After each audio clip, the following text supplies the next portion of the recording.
How to enable 2FA in Fortnite. So first you just simply need to search for Epic Games right here. Once you're there, go to their website and just simply wait for it to load up. Once it's loaded up, just simply click on your name and click on account right here. Wait for the page to load. Once you're here on your settings, click on password and security, and this will pop up. It says two-factor authentication required. Click on continue and wait for the page to load again. It will bring you right here on this page. You simply need to wait for it to load up.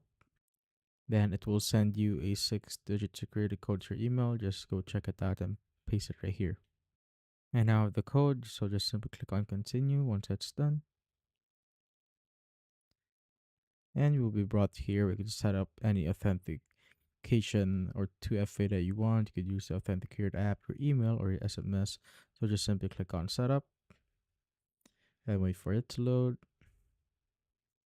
And this will load up right here and it will send another security code. So just simply get it again.